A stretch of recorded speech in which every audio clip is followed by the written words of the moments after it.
Hi, I'm Sam Lee, CEO of Bitcoins Reserve, and we operate the world's first and leading cryptocurrency arbitrage fund. Arbitrage, if you look on Wikipedia, is a risk-free trade. Essentially what it is where you buy low and you sell high simultaneously across multiple exchanges. Now, as you know, the price of Bitcoins are currently very different from market to market. And us as a market maker, our job is to bring liquidity and to flatten out prices.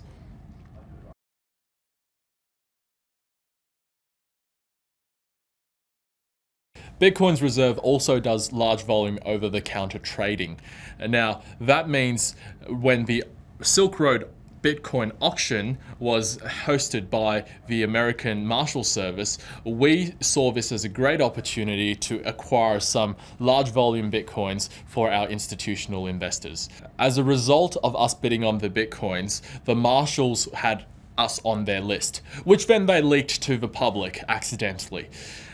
This gave the hackers a clearly identifiable list to target. And we were unfortunately the victim of a very creative and amazing social engineering attack.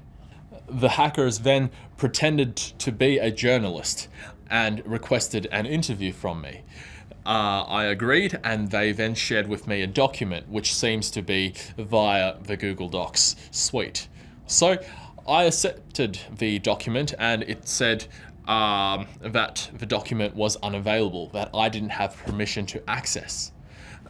After some more fiddling, they were then able to export out all my passwords on the Chrome browser that I have auto-saved in plain text. So not only did they have access to one or two email addresses, but they had everything that I have saved on my Chrome browser. The result of which was them being able to reset my domain registrar's password, get into the Bitcoins Reserve email hosting, and then access all the staff's email addresses at Bitcoins Reserve. Through that, they still weren't able to get any Bitcoins after having full access to all our emails. But they were then able to take the next step in putting together some creative social engineering, which resulted in them convincing one of our staff members to send 100 Bitcoins straight to their address. So that's our story, but I just want to highlight that this is a weakness in our internal process and procedures. It has nothing to do with weaknesses in Bitcoin because, frankly, Bitcoin so far has none.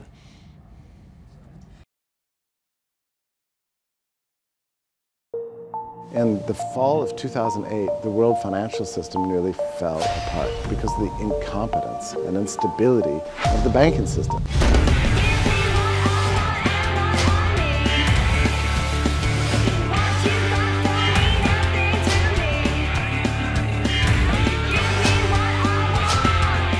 With Bitcoin, anyone can send and receive any amount of money anywhere in the world, basically for free. And there's nothing that the big banks or politicians can do to stop it. At the Money 2020 conference, there was a Bitcoin panel where 4 Bitcoiners were speaking, and behind me were executives and chairmen of the board of several different credit unions. And one turned to the other and said, "These guys don't know the true meaning of evil till we fuck them." You see, I just want your cash.